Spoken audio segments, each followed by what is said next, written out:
sebagai polinator atau penyerbuk adalah sangat bermanfaat bagi manusia itu. Ganggu serang Dialami Bun ya. Sangat alami. Malah belajar langsung sendiri di lapangan.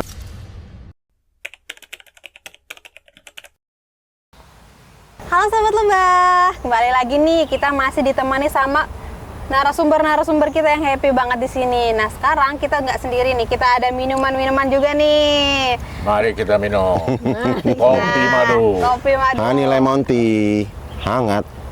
Minuman-minuman ini basicnya madu ya teman-teman ya. Jadi berbasis kita madu ya. no sugar only honey Seger. nih. Gimana Pak? Sehat. Diminum dulu coba. Ya, Oke. sedap. Aku hangat. Aku dingin. Mantap banget nih, sambil minum-minum nih kita lanjut melegakan ngobrol ya Pak tenggorokan. ya Kakak. Sedap.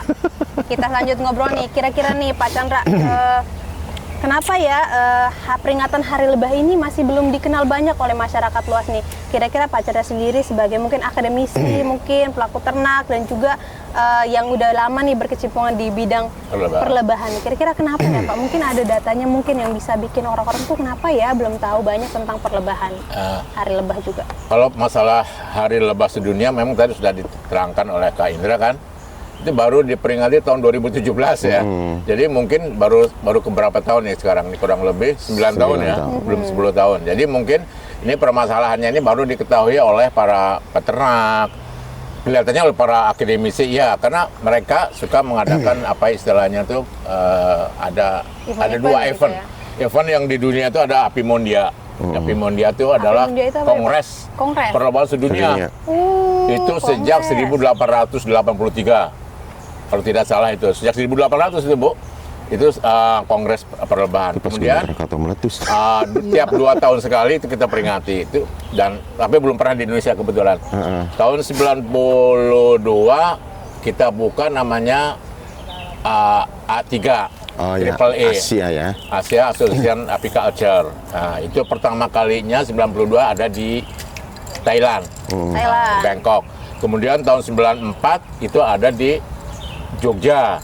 Ya, jadi kebetulan kita ikuti Thailand dan kemudian tahun 94 kita ditunjuk untuk mengadakan kongres di perlombaan Asia di namanya di Jogja tahun 1918 Kak Indra ya. 1918. 2018. Jakarta. Itu di Pak Indra Jakarta. juga ikut terlibat nih di Ikut. Ikan api. di Jogja ya Pak ya? Jogja yang di Jakarta. Yang di Jakarta, jadi kita udah 2 kali kongres itu. Nah, disitulah kita ingin memperlihatkan kepada masyarakat bahwa lebah itu ada kongresnya setiap 2 tahun sekali, ya Bu Eka. Nggak pernah ada kongres. Tadi saya bilang tadi hari peringatan harimau, tadi gajah, nggak ada peringatan kongres harimau 2 tahun sekali atau gajah 2 tahun sekali. Ini ada setiap 2 tahun sekali itu perlombaan sedunia. Kemudian di setengahnya ada lagi hari apiculture tadi yang untuk setingkat Asia juga. Jadi disitulah kenapa dunia itu sangat memperhatikan tentang perlebahan itu. Nah, di Indonesia ini belum terkenal tentang Hari Lebah Sedunia ya, mungkin ya baru setingkat akademisi atau peternak saja. Jadi mungkin kita sendiri juga mungkin banyak yang tetangga kita atau segala macam belum tahu ada Hari Lebah Sedunia. Nah, dengan acara inilah kita ingin mensosialisasikan acara di Pramuka Cibubur itu, ingin sosialisasikan tanggal hari ini 20 Mei 2026 kita sudah memperingati ke-9 ya Hari Perlombaan Sedunia. Kenapa sih lebah dunia? Sekarang kita lihat aja. Di Indonesia itu mungkin paling banyak jenis lebah di dunia ya. 6 dari 7 spesies ada di Ya, Indonesia. ada di Indonesia itu. Nama kita 7 udah spesies. termasuk 9 ada 7 di Indonesia. Jadi variasinya lebah itu banyak di Indonesia itu. Ada lebah dorsata, lebah hutan, ada lebah serrana, mellifera yang datangkan dari Italia atau dari Australia. Banyak. Ada nigrosinta yang khusus hanya ada di Sulawesi, kemudian di Kalimantan Laboriosa, ada ya. Pasifik Coffee dan sebagainya, termasuk juga lebah-lebah trigona ya, yang stainless beast itu. Izin Bapak, kalau kita Indonesia punya banyak sekali jenis lebah, kemudian kegiatan ini sudah berlangsung sejak lama, tapi kira-kira kenapa ya informasi tentang Hari Lebah ini sulit gitu masuk ke generasi, misalnya generasi saya nih, walaupun sebenarnya sudah banyak ada Hari Lebah diperingati di beberapa tempat mungkin, tapi kira-kira kenapa ya kalau hal-hal seperti itu tuh kayaknya kurang terdengar oleh kita anak Gen Z nih kira-kira Bapak. Apakah harus ada pendekatan yang baru yang bisa dilakukan oleh kita mungkin atau dari kakak-kakak yang bisa bikin kita Gen Z ini tergerak nih kayak oh iya ternyata lebah itu sepenting itu ya. Jadi bukan hanya organisasi atau orang-orang tertentu yang udah tahu, jadi tahu, tapi kita juga pengen ngajak yang belum tahu nih gimana ya kira-kira kita caranya gitu ya Pak ya.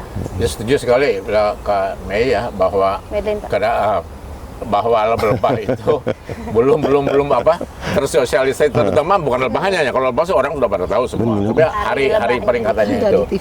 Nah inilah kita masih terlalu skop kita sih masih di akademis, di penelitian, di pencinta perlebahan, di peternak lebah, mereka tahu. Nah sekarang bagaimana caranya kita mensosialisasikan? Tadi saya bilang salah satu usaha caranya yang pertama ini, terus kemudian juga mungkin perlu campur pemerintah.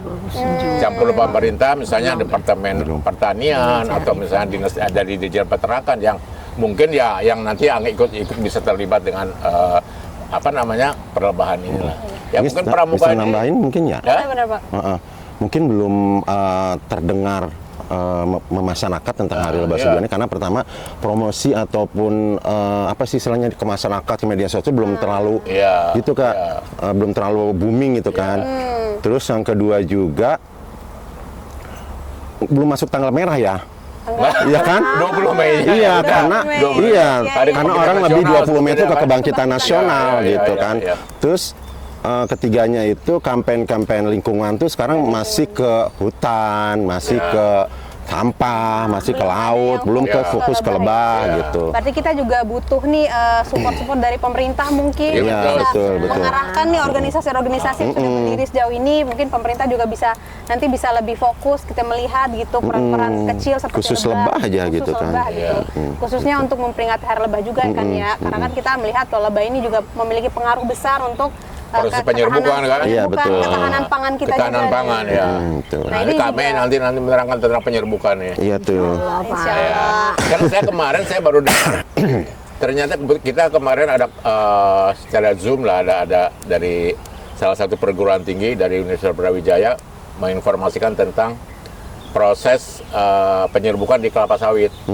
Ternyata selain Edelweiss itu yang ambil dari di Afrika ya, ternyata lebah juga berperan di situ. Tapi madunya ada nggak Pak? Nah itu yang kemarin kita tanyakan juga madunya, karena katanya sawit itu ada bunga jantan, ada bunga betinanya. Terpisah. Nah bunga betinanya itu dengan bunga jantan itu terpisah, sehingga perlu adanya penyerbukan. Nah ada penyerbukan tuh, kalau ada bunga betina pasti ada nektarnya. Kalau ada nektarnya, kalau diambil lebah pasti ada madunya. Berarti penting banget ya peran lebah ini ya Kakak. Betul. Penting banget. Makanya kita juga harus sering-sering nih, apalagi sebagai as a Gen Z ya, kita punya cara kita sendiri untuk mengenalkan dunia lebah ini, mulai dari Hari Lebah untuk teman-teman kita yang belum tahu gitu. Jadi kita harus lebih banyak explore lagi nih as a Gen Z. Atau mungkin di pendidikan salah satunya edukasi ada materi betul. tentang perlebahan, walaupun itu tidak wajib, tapi paling sedikit dikenalkan lah dimulai. Makanya kenapa sekarang kok baru masuk ke perguruan tinggi aja, padahal harusnya ke dari mulai sekolah dasar lah, gitu, lebah itu kan. Tapi dengan adanya edukasi misalnya lebah itu, saya pikir itu bagus, itu bagus sekali itu. Kalau misalnya dari Pak Indra nih Pak, kira-kira gimana sih peran masyarakat ini untuk menyikapi soal perlebahan di Indonesia? Kira-kira peran apa yang bisa kita ambil kalau misalnya langsung technically, kira-kira apa yang bisa kita ambil, misal dengan budidaya lebah sapil verifera, kemudian trigona, ataupun usaha-usaha yang menambah mungkin bunga-bunga pekarangan di dekat rumah. Kira-kira usaha-usaha yang seperti itu kira-kira harus bangetkah kita lakukan, atau mungkin Pak Indra punya rekomendasi kegiatan lain gitu yang bisa di-sharing buat teman-teman? Ya kalau peran masyarakat sih mereka lebih kepada menjaga tanaman-tanaman pakan untuk tidak dirusak. Kalau selanjutnya ya mereka ikut penanaman gitu kan. Penanamannya kan nggak harus selalu di areal hutan, kebun yang luas. Di pekarangan kita kan dengan pot, dengan dengan mungkin urban farming, nanti mungkin dijelaskan oleh Kak Mei gitu kan. Itu juga sudah mewakili gitu kan, tidak membunuh lebah bila ada gitu kan, karena orang berpikir kalau lebah itu kan nyengat takut gitu, padahal justru penting bagi kehidupan kita gitu. Dan keduanya khusus buat masyarakat yang sebagai peternak, tentunya ketika mereka memanen lebah, tidak dihabiskan, sarangnya tidak diperas gitu kan. Misalnya kalau lebah hutan kan dengan sistem lestari atau sunat hanya madunya yang diambil. Ya, sustainable ya, Pak, Betul. Kalau lebah mellifera juga sarangnya bisa berkali-kali dipakai seperti itu. Banyak sih sebenarnya di masyarakat.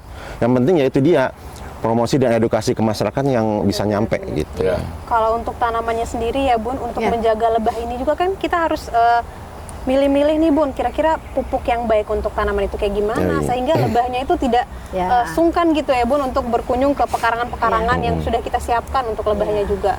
Ya, betul ya. Terkait dengan ini juga yang sedang kami bersama Taman Wisata Lebah di sini yang menjadi juga sarana edukasi untuk memasyarakatkan budidaya lebah di sini. Jadi memang makanya kita ada yang namanya mensosialisasikan saat ini, tidak hanya untuk di sini tapi ini sebagai sampel di sini, tapi saya sudah mencoba untuk kebetulan terkait dengan kegiatan urban farming yang dimana kita bertanam berbasis ruang. Jadi kita mengedukasi beberapa tanaman yang memang sangat disukai lebah. Makanya ada yang namanya taman pakan lebah yang dikombin dengan taman sayur organik gitu. Kalau tadi kakak bertanya terkait dengan yang disukai oleh lebah dan terkait dengan pemupukannya, dari hasil yang saya laksanakan di sini, saya tidak pernah menggunakan. Even itu saya pakai hanya 25% pupuk kimia, Pak. Selebihnya adalah kompos yang kita buat dari bekas panen itu, tanaman itu sendiri ya. Bekas ini Pak, kan banyak teman-teman kita di sini yang bersihin rumput. Iya, Ada rumput-rumput. Ranting-ranting ya. Bagus banget untuk kita proses. Kompos ya, bikin kompos. Menjadi kompos, dan itu juga judulnya biokompos karena kita memang menambahkan mikroba manfaat di situ. Ternyata selain tanamannya tumbuh dengan baik, cepat berbunga dan sangat disukai. Jadi aman ya untuk lebah ya? Aman karena dia memang bau dan taste-nya berbeda kayaknya. Contohnya Bun? Anorganik ya. Dibandingkan organik ya. Misalnya saya buat yang pakai pupuk organik biokompos dengan yang saya gunakan NPK. NPK. Kimia ya. Ternyata yang banyak didatengin, banyak dibuat biokompos sama arisan si lebah itu yang pakai kompos. Oh, lebah pinter ya? Pinter. Itulah hebatnya lebah itu ya. Dan juga kau tahu dia nggak mau racun dia. Karena mungkin banyak Bun ya. Karena bunganya juga tumbuhnya lebih lama. Memang berarti harus memang ada banyak penelitian ya. Bunganya masih lebih lama. Karena kita punya mikroba yang memang khusus untuk bunga itu ya. Oh, itu lebih menarik ya. Ya, itu yang Itu harus bunga-bungaan saja atau termasuk tanaman, misalnya kita punya pohon rambutan. Oh, buah. Ya, pastinya. Kalau kita Jadi buat pembungaan masanya lebih lama ya. Kalau kayak rambutan apa kita pakai itu, jadi dia cepat berbunga dan dia juga proses kalau ada fenologinya silber lama. datang, bisa polinasi membantu jadi cepat gitu Pak. Jadi di sini bunga yang kita tanam, kalaupun terpaksa harus menggunakan NPK, itu hanya 25%. Oh ya, sedikit sekali ya. Selebihnya adalah dengan menggunakan memanfaatkan mikroba. Bun, contoh-contohnya Bun. Itu Bu ya. Contoh-contoh tanamannya Bun. Contoh tanaman yang ditanam di sini, contohnya bunga matahari itu kan, itu bunga matahari yang besar dan kita ada 2 jenis, yang satu bunga, satu besar, ada yang beberapa bunga tapi kecil-kecil, dan ada juga Colgate, itu juga disukai. Colgate tuh yang Matahari kecil ya. Kalau yang ini apa nih Bun? Krokot gimana krokot? Krokot ada 2 jenis Pak, ini yang Sutra Bombay, ada yang Portulaca. Portulaca yang besar. Dia suka Kita bilangnya kalau waktu saya yang mesti di Parung Panjang tuh di Pusbahan, saya bilangnya bunga pukul 8. Iya, Karena ada juga, bukanya bukannya jam 8. dan dia hanya perlu sinar matahari yang Full. Iya, betul. udah dia langsung karena sampai 3:30 udah deh. Tapi kalau kita mau lihat dia di jam 12, jam 1 baru tuh keren. Makanya saya suka ajak Pak Bos tuh kalau mau lihat, kok itu nggak berbunga-bunga, misalnya dia bilang datang sini jam 12 ya, jangan sore ya gitu. Karena kalau sore Telat. Udah ini. marah Oke, dia udah benar. Tapi ada juga pengaruhnya begini Bu, karena lebah itu kan aktifnya tuh jam 5. Dia tuh mencari makan tuh biasanya jam 7 sampai jam 9 lah. Iya. Jadi pas perbungaannya tuh Iya. banyak. Diminum. Kalau siang, nah itu memang lebahnya tuh Dia juga nggak kembali. jalan. Iya. Iya. Nanti sore baru kembali Kembali lagi. lagi. Dia betul. tahu lah Pak. Nah itu makanya di situ itu tahu. keunikan lebah tuh di situ. Iya. Dia tahu Kapan mana bunga yang kapan lagi. bunga yang lagi berbunga kan. Terus kemudian berapa jaraknya, Iya. kemudian posisinya ada di mana. Terus benar, dia benar. mempunyai GPS belum kita punya. Soalnya kan GPS. ada lebah pemandu mereka Pak. udah punya GPS. Ada lebah pemandu kan sebelum Iya, ada mereka pemandu. jalan. Mereka udah punya GPS Ada duluan. tarian 8. Ah, ada tarian Iya. lebah ya. Tarian Kita tarian Nggak apa, ada. Pak? Nggak ada. Oh, nggak Ada serimpi. Iya, boleh sambil diminum dulu. Iya, iya. Oke. Seret Udah nih, seret. kita Belum seret, belum. ngobrol nih, boleh sambil minum. Terima Nah, kasih. begitu teman-teman. Kita udah dapat banyak banget materi nih dari pemateri kita nih. Kita udah mulai tahu tentang bagaimana lebah itu memproduksi madu, polinisasi, kemudian juga peran-peran lebah selama ini untuk kita. Kemudian kita juga tahu ternyata Indonesia memang sudah mulai mengembangkan nih organisasi-organisasi Iya. untuk mempromosikan tentang Hari Lebah ini. Tapi Iya. memang harus kita akui bahwa kita juga butuh peran pemerintah nih untuk sekali. bisa lebih fokus bagaimana Iya, lebah ini betul. bisa kita raise gitu, bisa kita angkat Tingkatkan, lagi ya. dari Madu Pramuka dan Taman Wisata Lebah melalui Pak Indra juga ternyata kita sudah mulai banyak kegiatan ya. Tapi memang kita harus akui juga kita harus lebih banyak peran-peran menggaungkan Gen Z ya teman-teman. Oh, madu pelulut. Nah, itu madu pelulut Pak. madu tanpa Ini diambil oleh Kak Indra, ini masukkan pintar di situ. Kemudian, nah,